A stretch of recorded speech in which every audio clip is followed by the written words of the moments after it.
নমস্কার প্রিয় দর্শক বন্ধুরা, Bengal job with study YouTube চ্যানেলে আমি সীমান্ত আপনাদের সকলকে স্বাগত জানাচ্ছি।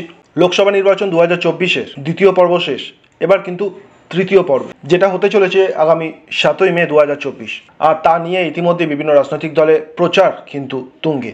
মোট আপনার 12টি স্টেটে এই তৃতীয় পর্বে ভোট পর্ব হতে চলেছে এবং ওভারঅল 95 সিটস, 95টা সিট আছে, 95টা আসনের জন্য এই ভোট হবে। দেখুন, আমরা যেহেতু পশ্চিমবঙ্গে থাকি, তো পশ্চিমবঙ্গ আমাদের আলোচ্য বিষয় এবং এই তৃতীয় পর্বে পশ্চিমবঙ্গের যে 4টি লোকসভা আসনে হাড্ডাহাড্ডি লড়াই হতে চলেছে আপনারা সকলেই জানেন। সেটা হলো মুর্শিদাবাদ, জঙ্গিপুর, মালদা উত্তর এবং মালদা দক্ষিণ।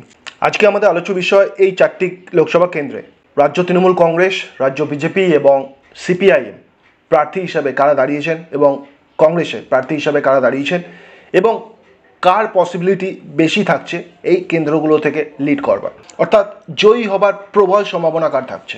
তার আগে অবশ্যই আমরা কিন্তু 2019-এর একবার এই কেন্দ্রগুলো থেকে লোকসভা নির্বাচনের ফলাফলের দিকে একবার হাইলাইটস করব। আপনারা জানতে পারবেন যে 2019-এ সামগ্রিক ফলাফল এই কেন্দ্রগুলো থেকে কি হয়েছিল। তবে আবারও বলছি, এটা 2024 মাঝের 5টি বছর চলে গেছে।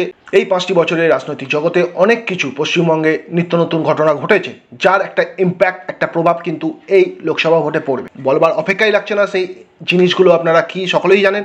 যেমন 1 হলো সন্দেশখালী ঘটনা, 2 হলো রিক্রুটমেন্ট স্ক্যাম। এছাড়াও বিভিন্ন স্ক্যাম আছে পশ্চিমবঙ্গে, যেগুলোর একটা ইম্প্যাক্ট বড়ভাবে কিন্তু এই আসন্ন লোকসভা ভোটে পড়বেই, আপনারা স্বীকার করুন আর নাই করুন। আর তারই মধ্যে নতুন মাত্রা যোগদান করছে যে ঘটনাটি, সেটি হলো কুণাল ঘোষের অপসারণ। এই ঘটনাটি আপনাদের অজানা নয়, সকলেই ইতিমধ্যেই জানতে পেরেছেন যে তৃণমূলের রাজ্য সম্পাদক পদ থেকে অপসারণ করা হয়েছে কিন্তু কুণাল ঘোষকে। প্রিয় দর্শক বন্ধুরা, আপনাদের কি মনে হচ্ছে এই যে ঘটনাটি, অর্থাৎ কুণাল ঘোষের অপসারণ, কুণাল ঘোষের এই অপসারণ কতটা ইম্প্যাক্ট ফেলতে চলেছে এই লোকসভা নির্বাচনে সামনের দিনগুলিতে, কতটা ইম্প্যাক্ট পড়বে? কিছু যদি বলতে চান অবশ্যই আপনারা বলতে পারেন এই ভিডিও কমেন্ট বক্সে। তবে আমি বলছি, এর কিন্তু ইম্প্যাক্ট, বিশেষ করে যেখানে নির্বাচন চলছে সেই অবস্থায় দল থেকে অপসারণ অবশ্যই কিন্তু একটা ইম্প্যাক্ট ফেলবে, বিশেষ করে নিচু তলার কর্মীদের মধ্যে। চলুন এবার এই প্রতিবেদনে আমাদের আলোচ্য বিষয় মালদা উত্তর, মালদা দক্ষিণ, জঙ্গিপুর এবং মুর্শিদাবাদ, এই 4টি কেন্দ্রে সম্ভাব্য ফল কি হতে চলেছে। চলুন 2024-এ আলোচনা করবার পূর্বে আমরা 2019 সালে সামগ্রিক ফলাফল কি একবার জেনে নিই। দেখুন, 2019 সালে রাজ্য তৃণমূল কংগ্রেসের পক্ষ থেকে যিনি প্রার্থী হিসেবে দাঁড়িয়েছিলেন তিনি হলেন খলিউর রহমান এবং উনি টোটাল যে ভোট পেয়েছিলেন সেটি ছিল 5,62,838টি ভোট এবং লিড দিয়েছিলেন এই কেন্দ্র থেকে 2,45,782টি ভোট এবং তার ভোট শেয়ারের পরিমাণ ছিল 43.20%, 20% ছিল তার ভোট শেয়ারের পরিমাণ। অপরদিকে রাজ্য বিজেপির পক্ষ থেকে প্রার্থী হিসেবে যিনি দাঁড়িয়েছিলেন এই লোকসভা কেন্দ্র থেকে তিনি হলেন মাফুজা খাতুন। তিনি টোটাল প্রাপ্ত যে ভোট পেয়েছিলেন সেটি হলো 3,17,056টি এবং তার ভোট শেয়ারের পরিমাণ ছিল 24.3%। ইন্ডিয়ান ন্যাশনাল কংগ্রেস থেকে দাঁড়িয়েছিলেন অভিজিৎ মুখার্জি, যিনি ভোট পেয়েছিলেন 2,55,836টি ভোটস এবং তার ভোট শেয়ারের পরিমাণ ছিল 19.61%। আর কমিউনিস্ট পার্টি অফ ইন্ডিয়ার পক্ষ থেকে যিনি দাঁড়িয়েছিলেন তিনি ছিলেন মোহাম্মদ আলী। আপনারা জানেন যে 95,501টি ভোট পেয়েছিলেন এবং তার ভোট শেয়ারের পরিমাণ ছিল 7.32%। স্বাভাবিকভাবেই এই লোকসভা কেন্দ্র থেকে জিতেছিল অল ইন্ডিয়া তৃণমূল কংগ্রেস প্রার্থী খলিউর রহমান, যিনি লিড দিয়েছিলেন, আবারও বলছি, 2,45,782টি ভোটে। এবার আমরা দেখে নিই 2024 এই জঙ্গিপুর লোকসভা কেন্দ্র থেকে যিনি প্রার্থী হয়েছেন অল ইন্ডিয়া তৃণমূল কংগ্রেসের পক্ষ থেকে, অর্থাৎ আগের প্রার্থীর ওপরই ভরসা রেখেছেন এই দল, মিস্টার খলিউর রহমান। রাজ্য বিজেপি দলের পক্ষ থেকে, অর্থাৎ ভারতীয় জনতা পার্টির পক্ষ থেকে যিনি দাঁড়িয়েছেন মিস্টার ধনঞ্জয় ঘোষ। কংগ্রেস প্রার্থী হিসেবে যিনি দাঁড়িয়েছেন তিনি হলেন মোহাম্মদ মুর্তুজা হোসেন। নাও কাম টু দ্য পয়েন্ট, যেটা ফলাফল। দেখুন, এখান থেকে সম্ভাব্য জয়ী হিসাবে জনমত সমীক্ষা যেটা বলছে সেটা হলো তৃণমূল প্রার্থী খলিলুর রহমান। আবারও বলছি প্রিয় দর্শক বন্ধুরা, এটি একটি সমীক্ষা মাত্র। আপনারা অনেকেই এ বিষয়ে একমত হতে পারেন, একমত হতে নাও পারেন, দ্যাটস আপ টু ইউ। এই ফলাফল আপনার পক্ষেও যেতে পারে, বিপক্ষেও যেতে পারে, কিন্তু এতে আপনারা প্লিজ কমেন্ট করবেন না টাকা খেয়েছে বা পয়সা খেয়েছে, অর্থাৎ এই সমীক্ষা ভুল। আবারও বলছি, টাকা খাওয়ার কোনো প্রশ্নই উঠছে না। এটা একটি সমীক্ষা মাত্র, যা আমাদের আশেপাশে সমীক্ষা জনমত বলছে সেটাই আপনাদের সামনে তুলে ধরছি। এই ফলাফল আপনাদের পক্ষে যেতে পারে, আবার বিপক্ষেও যেতে পারে। আর পক্ষে গেলে আপনারা সাধুবাদ জানাবেন, আর বিপক্ষে গেলে অনেকেই আপনারা এই ধরনের কমেন্ট করবেন। তো এটাই সমস্যা, যখনই আমরা কোনো পার্টির পক্ষে যাই তখন তার প্রতি স্বাভাবিকভাবে আমাদের আন্তরিকতা, ভালোবাসা প্রকাশ পায়, আর যখনই সেই পার্টির বিপক্ষে কোনো রায় চায় এবং সে ব্যাপারে যদি আলোচনা করা হয় তখনই সেটা কিন্তু হয়ে যায় টাকা খাওয়ার একটা প্রশ্ন। তো আবারও বলছি, আপনাদের এত আনন্দিত উল্লাসিত হওয়ার কোনো প্রয়োজন নেই, এটা একটি সমীক্ষা মাত্র। আপনাদের যদি কিছু বিশেষভাবে বলবার থাকে অবশ্যই ভিডিও কমেন্ট বক্সে আপনারা কিন্তু জানাতে পারেন। পরবর্তী কেন্দ্র হলো মালদা উত্তর। অবশ্যই 2019 লোকসভা কেন্দ্রে ফলাফলের দিকে একবার আমরা হাইলাইট করব। দেখুন, এখান থেকে ভারতীয় জনতা পার্টির পক্ষ থেকে 2019 সালে যিনি প্রার্থী হিসেবে দাঁড়িয়েছিলেন তিনি হলেন খগেন মুর্মু, যার প্রাপ্ত ভোট ছিল 5,09,524টি এবং এখান থেকে লিড দিয়েছিলেন 84,288টি ভোটে এবং তার ভোট শেয়ারের পরিমাণ ছিল 737.60%। বুঝতেই পারছেন এখান থেকে যেহেতু তিনি লিড দিয়েছিলেন, তো এই কেন্দ্র থেকে মালদা উত্তর লোকসভা কেন্দ্র থেকে জিতেছিলেন খগেন মুর্মু অর্থাৎ বিজেপি। অল ইন্ডিয়া তৃণমূল কংগ্রেসের পক্ষ থেকে যিনি প্রার্থী হিসেবে দাঁড়িয়েছিলেন তিনি হলেন মৌসাম নূর, যার প্রাপ্ত ভোটের সংখ্যা ছিল 4,25,236টি ভোট এবং ভোট শেয়ারের পরিমাণ ছিল 31.39%। আইএনসি অর্থাৎ ইন্ডিয়ান ন্যাশনাল কংগ্রেসের পক্ষ থেকে যিনি প্রার্থী হিসেবে ছিলেন তিনি হলেন ঈশা খান চৌধুরী, যার প্রাপ্ত ভোটের সংখ্যা ছিল 3,05,270টি এবং ভোট শেয়ারের পরিমাণ ছিল 22.53%।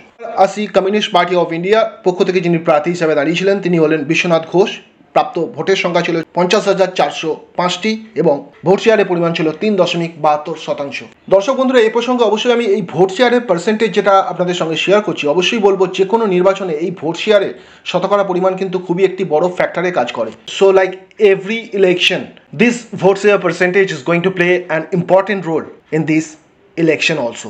এবার দেখে নিই 2024-এ কারা কারা দাঁড়িয়েছেন। দেখুন, 2024-এ মালদা উত্তর যে candidates list, Prasun Banerjee all India Trinamool কংগ্রেসের পক্ষ থেকে দাঁড়িয়েছেন। খগেন মুর্মুর ওপরই রাজ্য বিজেপি দল ভরসা রেখেছে, তো এখানকার প্রার্থী খগেন মুর্মু ভারতীয় জনতা পার্টির পক্ষ থেকে।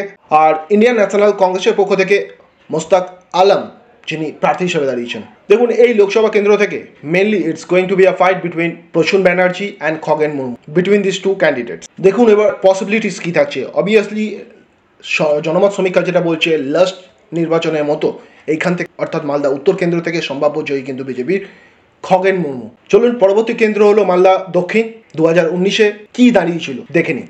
ইন্ডিয়ান ন্যাশনাল কংগ্রেসের পক্ষ থেকে যিনি প্রার্থী হিসাবে দাঁড়িয়েছিলেন আবু হোসেন খান চৌধুরী, টোটাল ভোট পেয়েছিলেন 4,44,270টি, লিড দিয়েছিলেন এই কেন্দ্র থেকে ইনি দিয়েছিলেন 8,222টি ভোটে। ভোট শেয়ারের পরিমাণ ছিল 34.73%। ভারতীয় জনতা পার্টির পক্ষ থেকে যিনি প্রার্থী হিসেবে দাঁড়িয়েছিলেন তিনি হলেন শিরূপা মিত্র চৌধুরী, তার প্রাপ্ত ভোটের সংখ্যা ছিল 4,36,048টি এবং ভোট শেয়ারের পরিমাণ ছিল 34.09%। অল ইন্ডিয়া তৃণমূল কংগ্রেসের পক্ষ থেকে মোহাম্মদ মোজেম হোসেন যিনি প্রার্থী হিসেবে দাঁড়িয়েছিলেন, প্রাপ্ত ভোটের সংখ্যা ছিল 3,51,355টি এবং ভোট শেয়ারের পরিমাণ ছিল 27.47%। চলুন এবার 2024-এ প্রার্থীদের দিকে নজর দেওয়া যাক। অল ইন্ডিয়া তৃণমূল কংগ্রেসের পক্ষ থেকে যিনি প্রার্থী হিসেবে দাঁড়িয়েছেন এই মালদা দক্ষিণ লোকসভা কেন্দ্র থেকে তিনি হলেন সাইনাজ আলী রেহান। ভারতীয় জনতা পার্টির পক্ষ থেকে শ্রীমতী শিরূপা মিত্র চৌধুরী এবং ইন্ডিয়ান ন্যাশনাল কংগ্রেসের পক্ষ থেকে ঈশা খান চৌধুরী। এখান থেকে একটি খুবই হার্ড ব্যাটেল হতে চলেছে দর্শক বন্ধুরা এবং সম্ভাব্য জয়ী হিসাবে যার নাম জানা যাচ্ছে তিনি হলেন ঈশা খান চৌধুরী, অর্থাৎ যিনি জোট প্রার্থী হিসাবে দাঁড়িয়েছেন সেই ঈশা খান চৌধুরী কিন্তু সম্ভাব্য জয়ী হিসাবে জানা যাচ্ছে। Now let's talk about Murshidabad নিয়ে যদি আমরা 2019-এর ডিটেলসটা দেখি তো আমরা জানতে পারবো যে সর্বভারতীয় তৃণমূল কংগ্রেসের পক্ষ থেকে যিনি দাঁড়িয়েছিলেন আবু তাহের খান, টোটাল ভোট পেয়েছিলেন 6,04,346টি এবং লিড দিয়েছিলেন এই কেন্দ্র থেকে আবু তাহের খান 2,26,417টি ভোটে এবং তার ভোট শেয়ারের পরিমাণ ছিল 41.57%। ভারতীয় জনতা পার্টির পক্ষ থেকে হুমায়ুন কবির, তার প্রাপ্ত ভোটের সংখ্যা ছিল 2,47,809টি ভোট এবং ভোট শেয়ারের পরিমাণ ছিল 17.05%। এবং ভারতীয় কমিউনিস্ট পার্টির পক্ষ থেকে যিনি প্রার্থী ছিলেন বদরুজ্জামান খান, তার প্রাপ্ত ভোটের সংখ্যা ছিল 1,80,795টি এবং ভোট শেয়ারের পরিমাণ ছিল 12.44%। 2024-এ মুর্শিদাবাদের যে প্রার্থী তালিকা, আবু তাহের খান সর্বভারতীয় তৃণমূল কংগ্রেসের পক্ষ থেকে, ভারতীয় জনতা পার্টির পক্ষ থেকে গৌরী শঙ্কর ঘোষ এবং অল ইন্ডিয়া কমিউনিস্ট পার্টির পক্ষ থেকে মোহাম্মদ সেলিম প্রার্থী হিসেবে দাঁড়িয়েছেন। তবে এখান থেকে জনমত সমীক্ষা বলছে কিন্তু সম্ভাব্য জয়ী প্রার্থী হবেন তৃণমূল প্রার্থী আবু তাহের। এই ছিল সামনে যে 7ই মে 4টি লোকসভা কেন্দ্রে ভোট হতে চলেছে, সেই 4টি কেন্দ্রের সম্ভাব্য ফলাফল আপনাদের সঙ্গে শেয়ার করলাম। আবারও বলছি এটি জনসমীক্ষা মাত্র, আর কিছুই নয়। তো এত সিরিয়াসলি এটাকে নেবার কোনো প্রয়োজন নেই। Like every election vote share কিন্তু প্রত্যেকটা ইলেকশনে একটি বড় ফ্যাক্টরে কাজ করে। তো it's going to play an important role for this election too. এই যে ভোট শেয়ার আছে, এই ভোট শেয়ার কিছু কিছু কেন্দ্র আছে এর মধ্যে যেখানে 1% পসিবিলিটিস দিচ্ছে, যদি 1% যদি পরিবর্তন হয়ে যায় ভোট শেয়ারের পরিমাণ, পুরো সিট কিন্তু ওলট পালট হয়ে যাবে দর্শক বন্ধু। সেক্ষেত্রে ফলাফল যেটি বললাম সেটি পুরোপুরি কিন্তু পাল্টে যেতে পারে। তো এই ছিল আজকের প্রতিবেদন, আপনাদের সঙ্গে শেয়ার করলাম। আপনারা কি মনে করছেন এই কেন্দ্রগুলো নিয়ে?